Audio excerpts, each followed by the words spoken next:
Hello, I'm Mike Gordon, and for our third game of Christmas, we are going to be taking on Shinobi III, Return of the Ninja Master. Shadows. He is stronger than steel and moves faster than a whirlwind. Sometimes he hides in mud, other times he transforms his shape like an ever-changing cloud. Although his fighting spirit burns like fire, his mind is as calm as still water. Violation of the commandments. Should Shinobi fail before completing the mission, he will disappear before the dawn and vanish forever. Keep this knowledge in your heart and mind. From the Secret Manual of Oboro Ninjutsu. Oboro Ninjutsu. Okay. So that's basically the concept of Shinobi 3. This is another quest for revenge sort of deal. Just like in Revenge of Shinobi. And of course to save the world. But whatever. Easy mode. And yes, this is probably one of my all-time favorite Sega games, even though it's not a game I got around to playing until I was around 20. Thanks to Sonic's Ultimate Genesis Collection. And don't worry about me playing this game on easy mode. This game is still plenty hard, even on easy.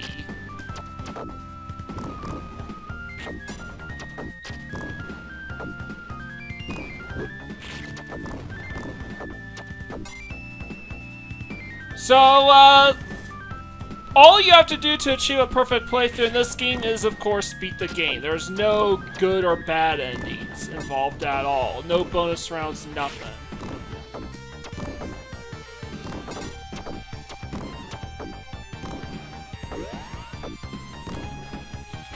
So there we go. We are going to make our way inside the cave. And we are going to just jump over him, attack once. Do the same here. Attack again. And this guy takes 2 hits to kill. So yeah, as I said, perfect playthrough conditions, you just have to beat the game, that's it.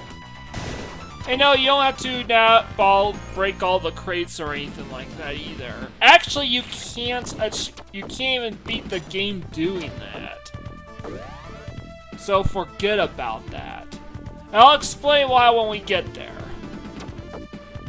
So, this game, other than trying to nab the dash controls down pat, as well as the double jump, it's a little weird and inconsistent. It should feel super smooth, but sometimes it isn't, and I don't get why it isn't.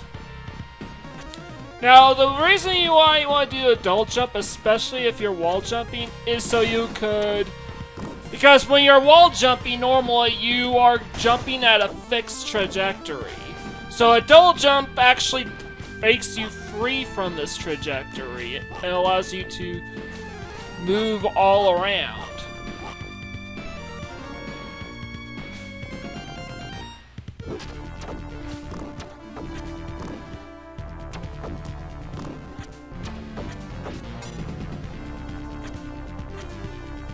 I'm trying not to do anything too crazy here.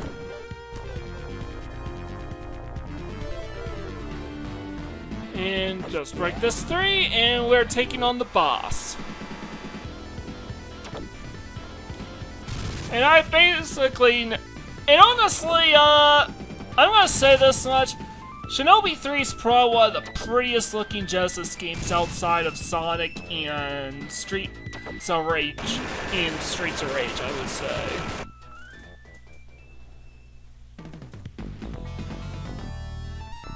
Music is a slight downgrade from Revenge of you could make an argument, but these are some pretty kick-ass tunes in their own right.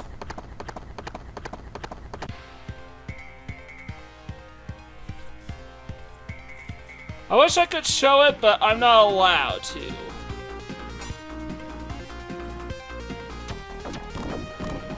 So basically, you wanna...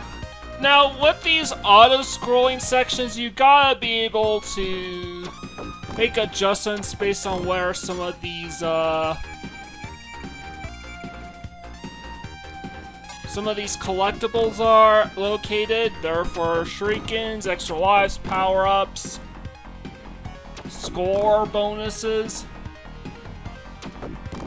the works, and also to avoid obstacles. And sometimes you have to multitask.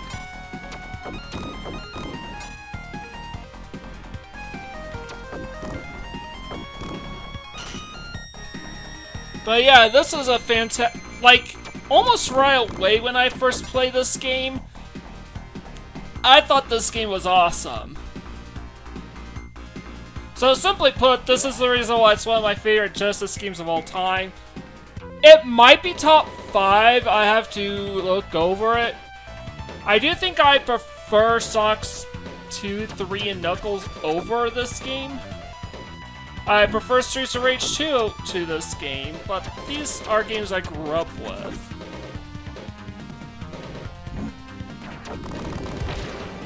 And I defeat the sub-boss. Every level but the final level has a sub-boss.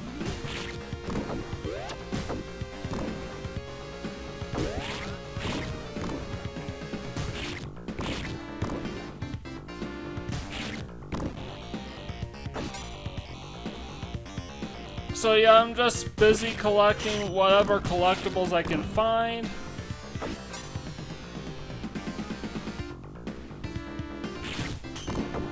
And by the way, if in order to block projectiles, you basically have to attack and then hold the attack button afterwards. This causes the Shinobi to hold his blade up to parry projectiles. And they can even include stuff like energy blast too. So keep that in mind.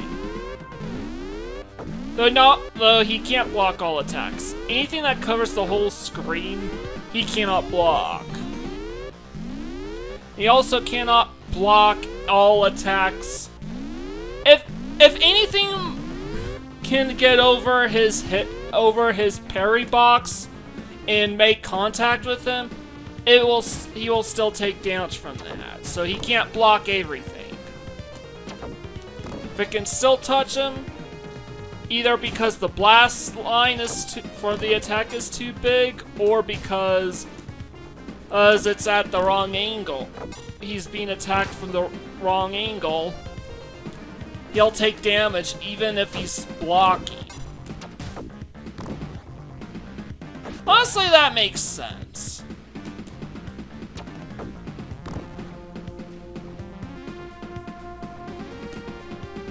Now, this is not to say that and this is the reason why, even on easy, this game can still be pretty hard. And that's the platforming. There's no easy mode to make the platforming sections a little less time-consuming. What difficulty does is affects how much damage enemies will take.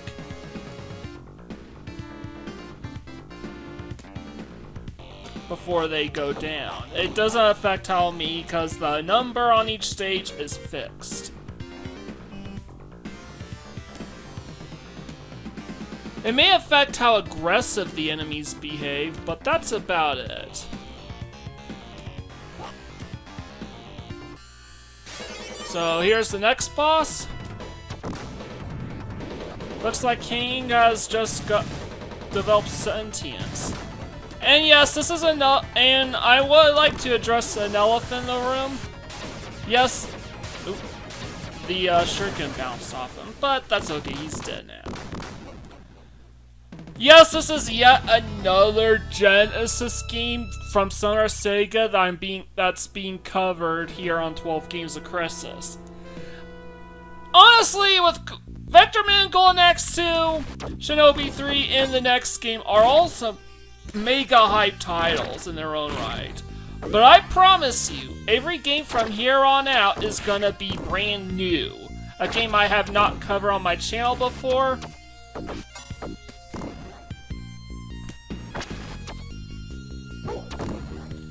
And with maybe one or two exceptions, are games that I don't own already. And honestly, because this is the countdown to my 100th perfect play, the 12 games of Christmas is basically a countdown to 100 game to my 100th perfect playthrough. I wanted to start things off with a bang by signaling some of the greatest Sega games of all time to start. And because I already own these games, I figured it would have been well suited to cover these games now.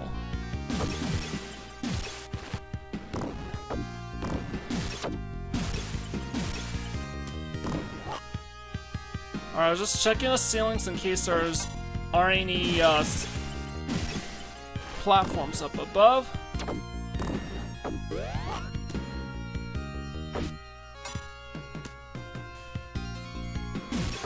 And I have to be careful because these brains can be super tricky to hit.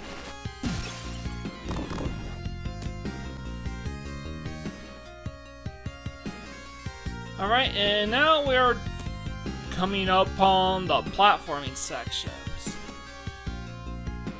Now, interestingly enough, Shinobi 3 could probably be suitable for a Halloween-style episode since there is some Eldritch horror elements in here.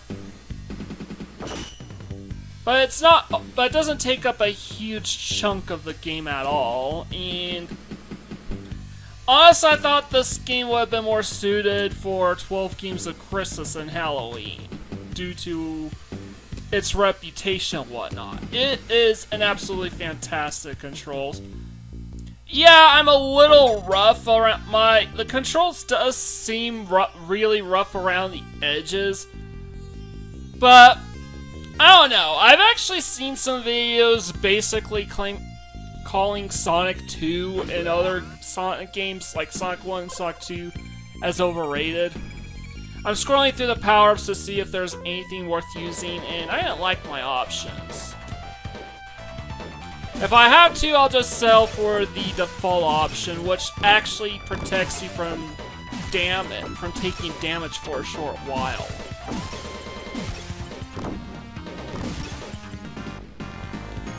Turns out I didn't need it because I just had to kill a few of those, and that vast sludge gets drained out.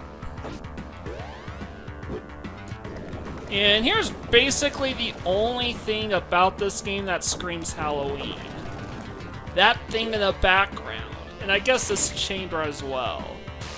That thing in the background that's trying to target you is gonna be the main boss of the stage.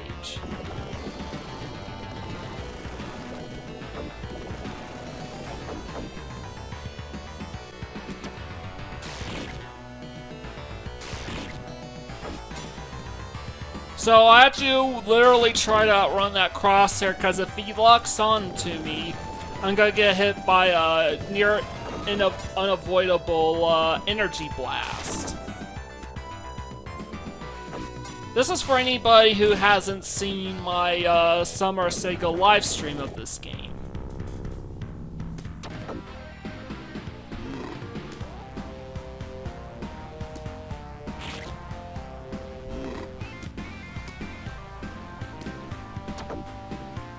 Alright, and this is when the bosses actually start taking more damage, and I have to...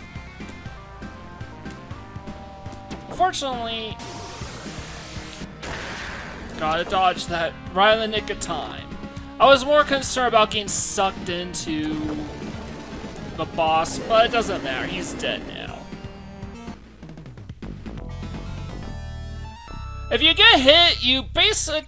Yeah, the first hit, after you get the POW, you don't take any damage, but you do lose the fire shurikens. I want to hold on to that. They deal a ton of damage, and they have larger hitboxes. And man, this is probably the best track in the whole game. Right here. At the very least, a candidate for the best track in the game. I wish I could show off this track, but, you know, copyright and whatnot. I'm sorry. I think I only done this like a couple times, show off the music in the background. But this would be violation of fair use if I showed off maybe a little sample. I don't know, if I have any dead spots, I'll show off something that I like about the individual tracks for a bit. Because right now I'm doing the voiceover work over the footage of this game that I've already covered. Sorry about that.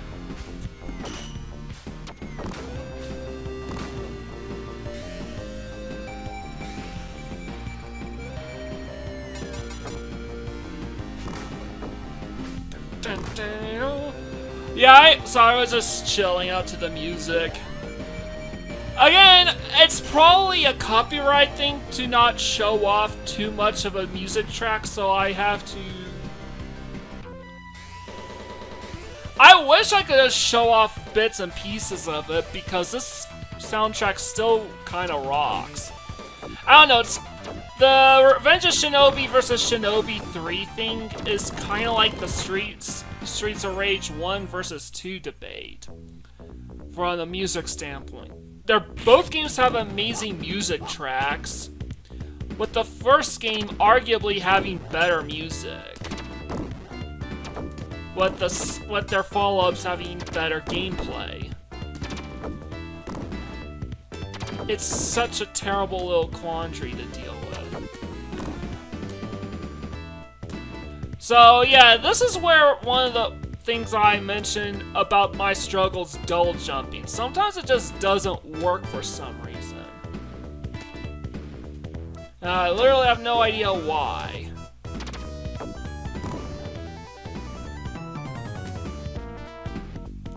So sometimes when I do the double jump and then throw a bunch of shurikens, it's literally because I'm jumping down and I have no idea what's below me. Below or ahead. So I just know that there's something down there and I'm trying to cover my ass ahead of times.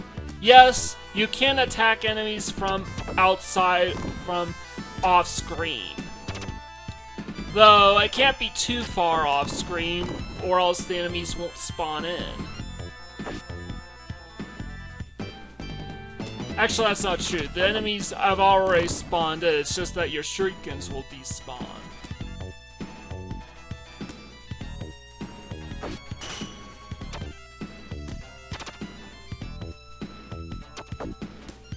See? There was no way I could have missed that first Bat Ninja thing. And yet I did.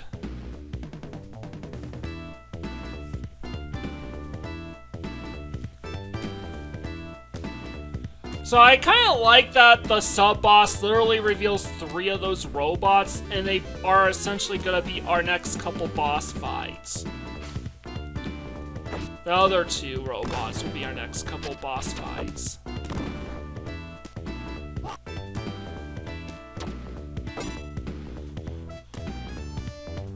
And I'm just exploring for a bit.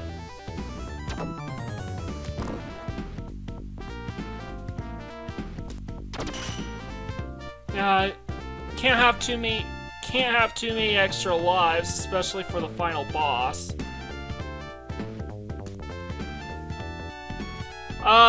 You basically have 4 ninjutsu abilities all throughout the game. The electric is basically a shield that's meant to protect you from attacks. The flame basically creates flame pillars that attacks everything on screen. Good for clearing out enemy swarms, but there aren't not that there's a whole lot of them. There's one that gives you a super jump.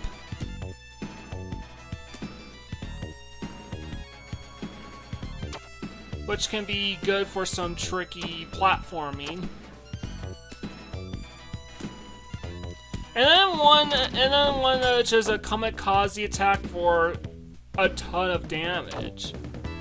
The best part is whenever you die, you respawn right in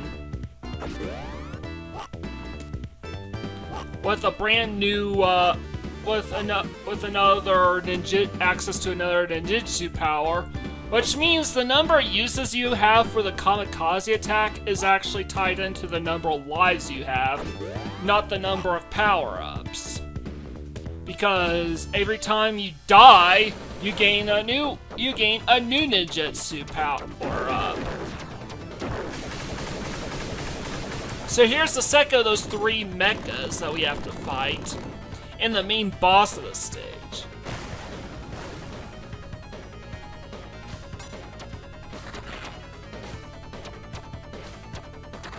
So this is a boss fought in multiple phases. So, okay, we took care of the gun, that's pretty dangerous.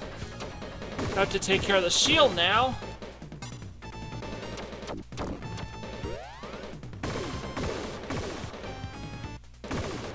All we can really do is carefully navigate this situation.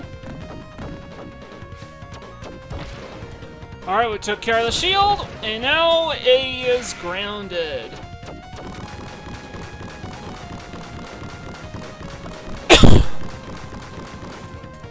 And... oh, never mind. So, yeah, we've beaten this stage. We are just... I think we're about halfway done with the game, actually. Almost every stage has, up to this point, has had 3 acts, as it were, except for the second level, which had 4. So from now on, you're basically going to have, the number of acts to complete is going to vary wildly, with every level having at least 6 acts, so to speak. And the reason for it is because while there is still a main Act 1, primary Act 1, and of course Act 3 is the boss fight itself, the Acts 2s are basically just a bunch of smaller rooms going forward.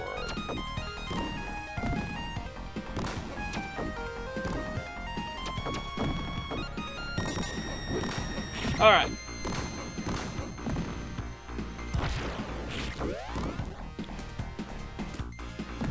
And yeah, this took several tries to get right, because this is actually where the game actually starts getting really tough.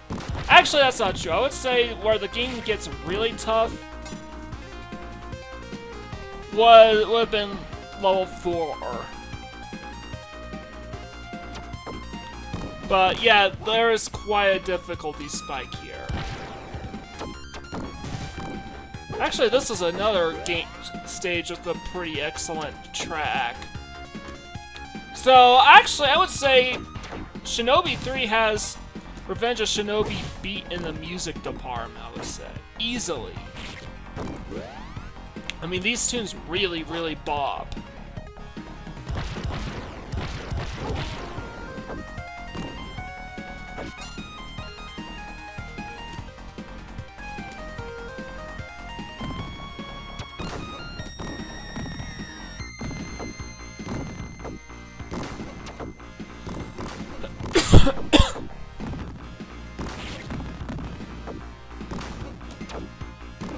And now, collecting the shurikens. Now we are running across these tops as they blow up. Down. Oh, never mind. Here's the boss. The third and final of these mechs that we have to fight. This time it's really small for some reason. The other two are quite big, if memory serves. So yeah, this is basically where the levels actually start getting a lot bigger. Note that we're at the 24-minute mark and there's 2 more levels after this. Yeah, these levels get really, really long. Now, yeah, that's how you get through this, is you go for a run for a dash attack. And you use the dash attack to slide across those tiny gap. You try the wall jumping method, you're just gonna get stuck. And eventually you'll fall to your death. So don't do that.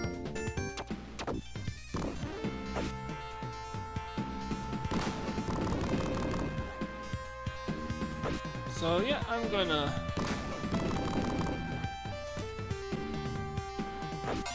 And completely clearing... Oh, nope.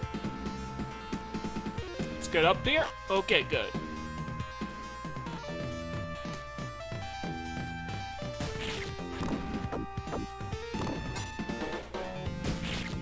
By the way, no, you did not see... I actually had to double check my footage to make sure I didn't accidentally record any rewinds. No, that's just how low the as low as the elevators will go.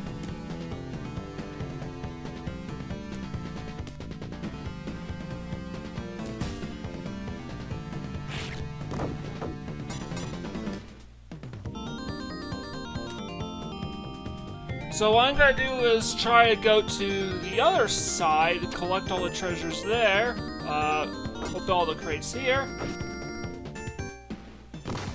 Just a small little hole right here, and boom.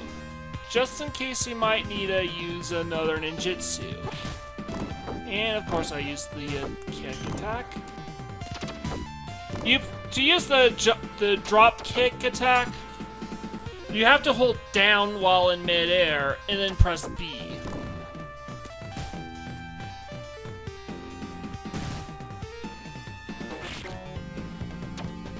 And I'm skipping that crit because it's an explosive and I don't want to lose those platforms. But here I actually need to use it.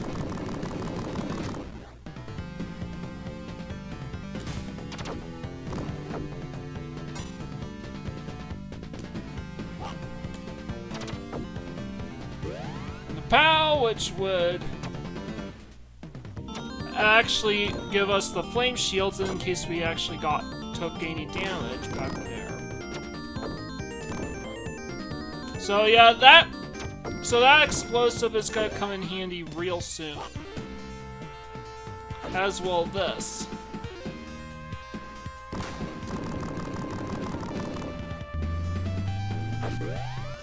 Now, I didn't realize that, but I lost the lift. But don't worry, I think it'll all work out for us in the end.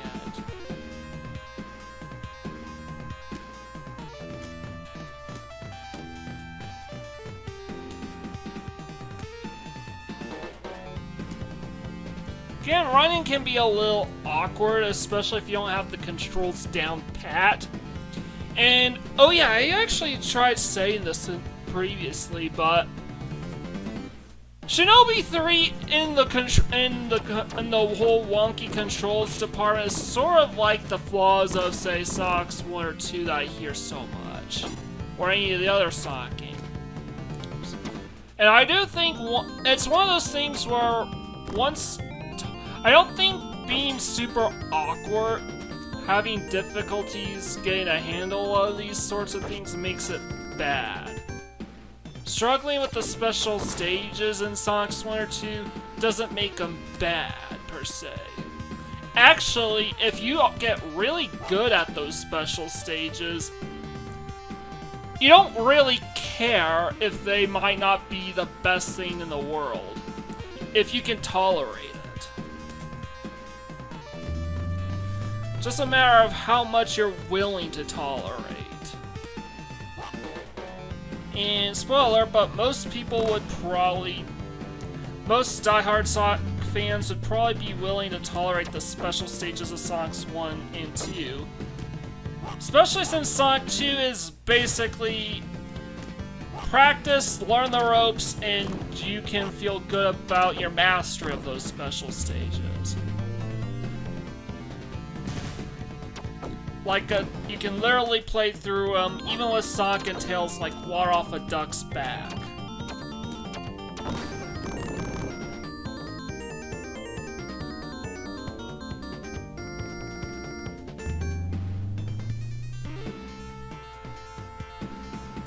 So I reckon that people who have who are instinctively well in tune in a game like Shinobi 3's controls, they're not gonna care.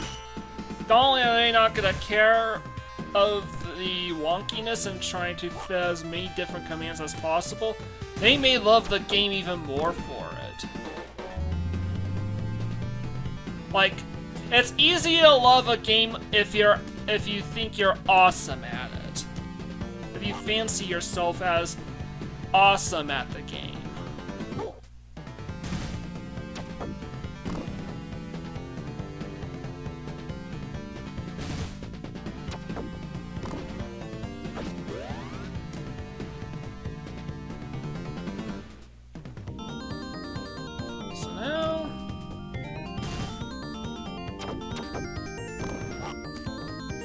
So if you see me doing the double jump after a wall jump, it's not just to give myself an extra boost, it's literally so I can actually turn myself around.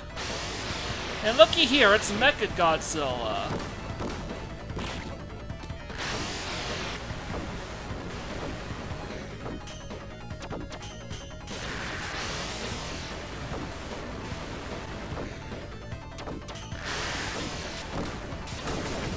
And it turns out you can literally take out those shurikens by use those shurikens to take care of those projectiles. Look, Mecha Streisand has three boobs. So yeah, we defeated Mecha Streisand. Who'd thought? So level 6. And this is basically an example of a stage where if you are really inconsistent at nailing those double jumps, you are gonna die again and again and again. From here on out, there's basically no such thing as the easy section. It's all hard from here on out. And the game no longer gives a crap if you chose easy to start the game or not. There is no more easy mode.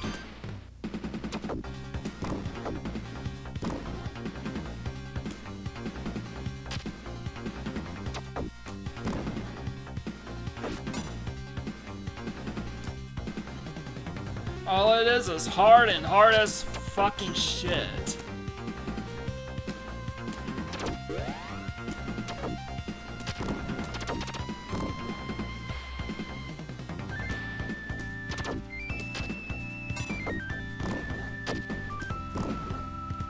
And hey, look, it's music from the opening act of Stage 1. So that's kinda cool. Still, this is a pretty cool set piece. It's also really difficult.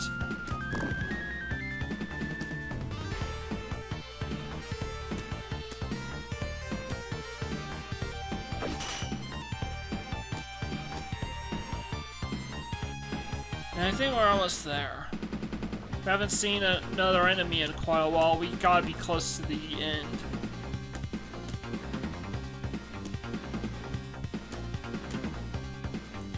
And we're nearing the sub-boss, the last sub-boss of the game.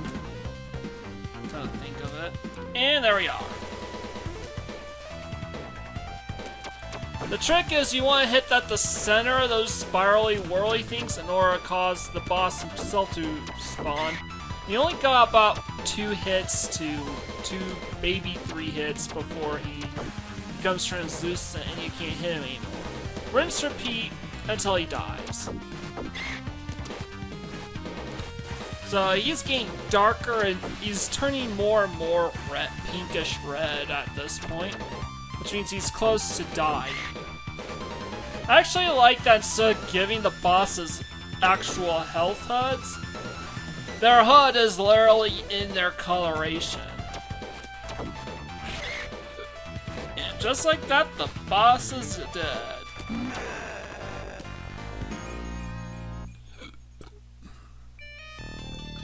And now for Act 3, which is literally just maze.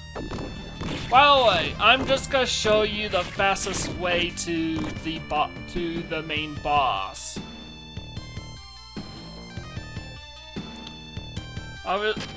So, if we go through that door, we will go right back to the previous room. So we have to climb up these crates, and we have to be sure not to damage any of those crates or else we won't be able to progress. Yeah, there are some goodies in there, but we are pretty well stocked up as is. And we don't want to deal with the hassle of. So we ignore this store.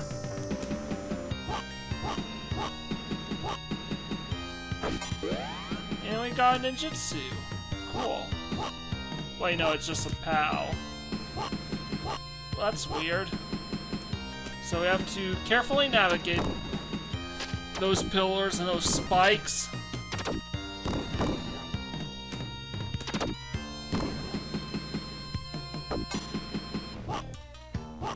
And to wall jump, you have to hug the wall and then press the jump button again. But you want to be careful so that you don't hit the spikes.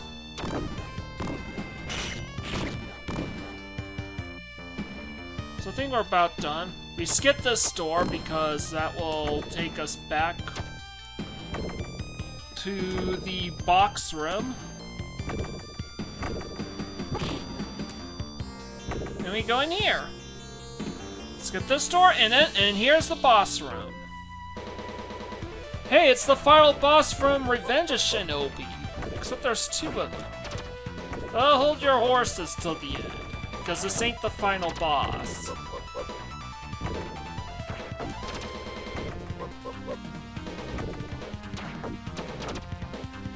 It's kind of funny that this is Zed again.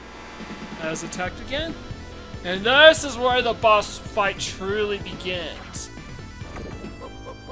Now only one of them can go out of the room, and those bomb floors are booby-trapped.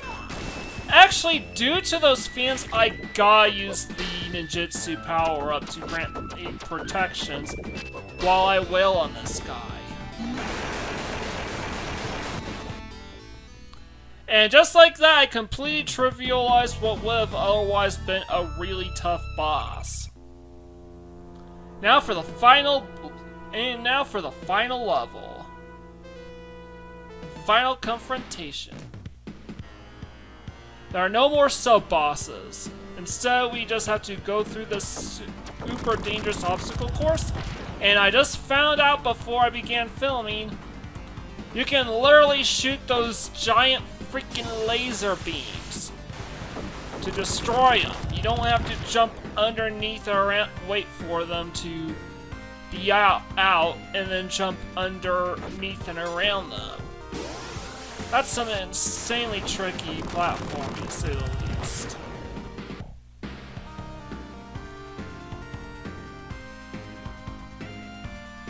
And I gotta wait for this vent to open up, and there we go.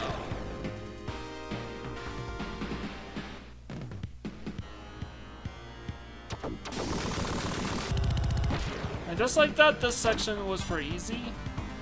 Fortunately, we go up this lift, and there is a trick to dealing with the enemies here. Simply put, you want to wait into the middle until these turrets shoot down at you, and then jump up once and up again to shoot them. If you're worried about there being a ton of these turrets or those little drones that shoot at you afterwards, you can do try to nail the double jump. Screwed that up, so I lost a ton more shurikens than I would have liked.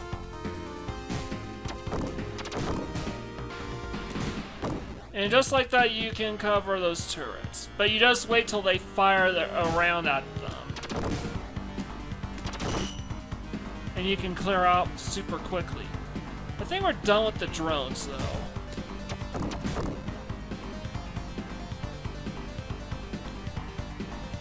And yeah, I trivialized this, but this wasn't necessarily easy.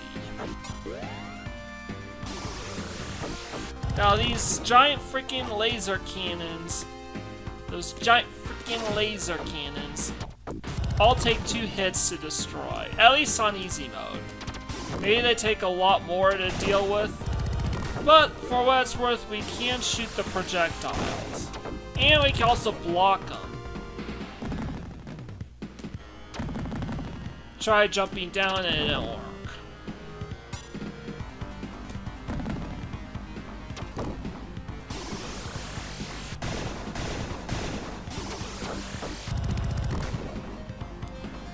Turns out I could have just shot that thing earlier. I don't know, get it.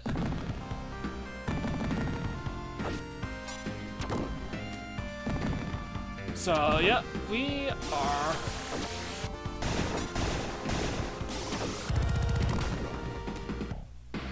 And I think we're close to the end here. So now we're on top of the ship. We have to jump around these vents, and I had to be careful not to overextend. Took care of the drones.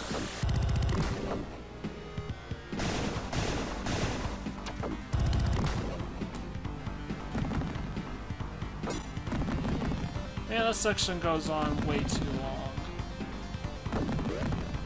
I dig the music here too. And I definitely dig the parallax scrolling there. That looks so awesome with how the clouds move in relation to the full moon. But too bad we're done, because that's Act 1 in the books. Broken up in 3 sections, now we're in Act 2. And I don't really feel this tune as much as the previous one. But this does tell you this is the hardest shit yet by a country, and I mean by a country mile. So getting a little boost with the double jump, just a tiny boost, but just more than enough to get to where I need to go. Now to dodge those these electrified spikes. Dash attacks. Wait for this thing to explode. Another dash attack. And I revert back to the dash attacks. Double jump to regain control of wide directions. I mean, this is... and you know what? I will actually credit level design for Shinobi 3. I reckon that the developers probably knew that people would struggle quite a bit. And I have to wait for this platform. Sucks, I know, but gotta do what I gotta do. So I actually have to appreciate that the level design absolutely punishes noobs the further into the game you go. Like, they're not just content with dropping a bunch of obstacles and items. They're gonna make sure that if you're gonna beat the game, you better master the freaking controls. Or at least come close to a rudimentary, satisfactory level.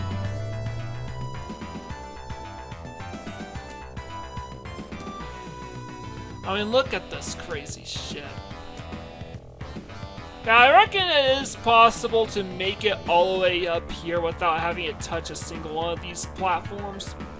And hypothetically, I could have even beat the platform to this section, where the platform would suddenly become mandatory.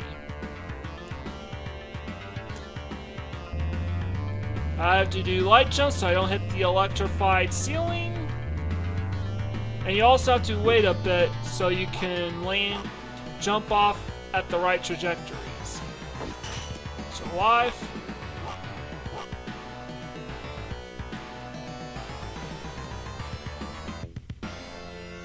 And I think we're right at the nick of time, too.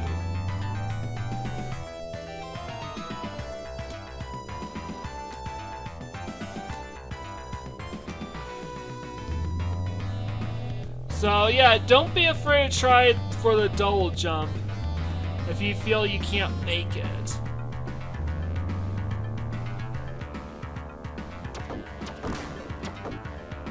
And here's another extra life for us.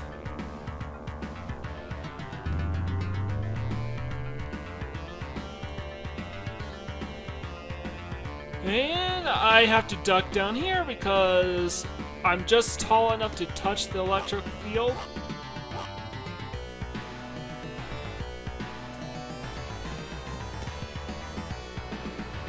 And here we have to do some light jumps in order to give the platform just enough time to come out of the wall. And we grab the ceiling. To grab the ceiling or the handlebars while jumping, you have to hold the up button.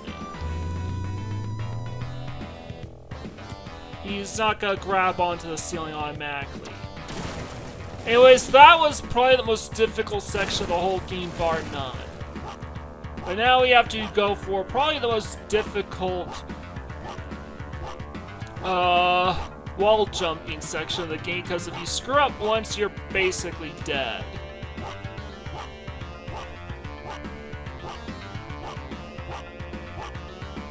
Because you have to hurry up to the top, or you'll get crushed. And you also need to avoid the electrified walls. Anyways, that's it for this two-part obstacle course. Time for the final boss. Now, for this first section, I highly recommend you use the electric ninjutsu to power up. And then you just fire away all your shurikens at him.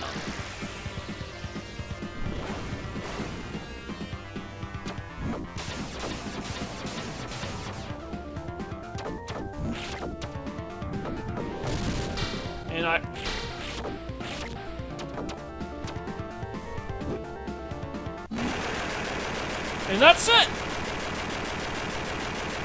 That's it, we have beaten Shinobi III for the Sega Genesis.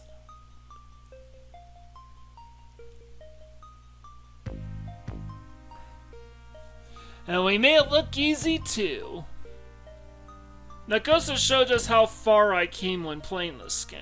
The first time back in when Sonic's Ultimate Genesis Collection came out in, I think, 2009. The battle has ended. The wing of darkness burns and shakes the earth as it lands. That's the name of the airship? The silent wind gently surrounds Musashi and comforts his wounded body. So that's what the shinobi's name is, Musashi. Joe Musashi, of course. In this world of confusion, evil will continue to thrive and will rise again one day.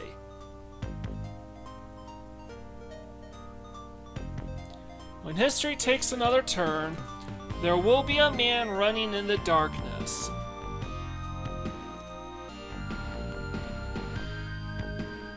He will be a shadow.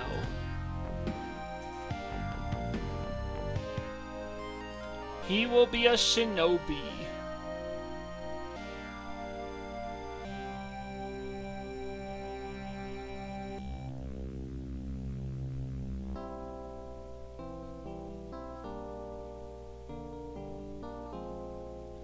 And just like that, the credits roll.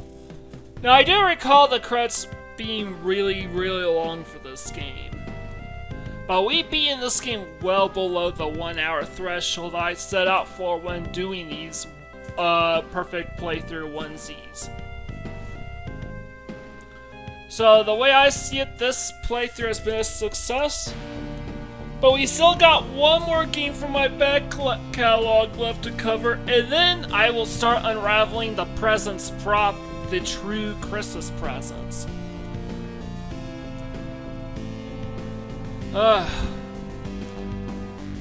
And these upcoming games are gonna be some mighty big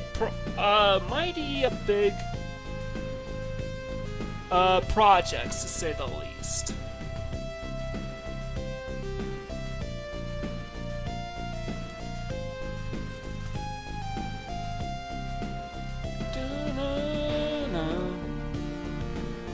Yeah, I will say that's probably... Okay, I think the biggest downside is that this end credits sequence goes on too long, so I have no idea what else to talk about. But I have to keep talking because I can't just leave the footage like this, because that would be in violation of fair use. I cannot let the music drone on its own, or else I'm liable to get copyright struck or false flagged. I mean, it sucks, but I gotta do what I gotta do. It has to be transformative. And honestly, the music is... yeah, it's indie music, alright, but it's not really my favorite track. Ending track in the game on the Genesis. Honestly, I think my favorite I beat the game track in the Sega library is probably Ristar.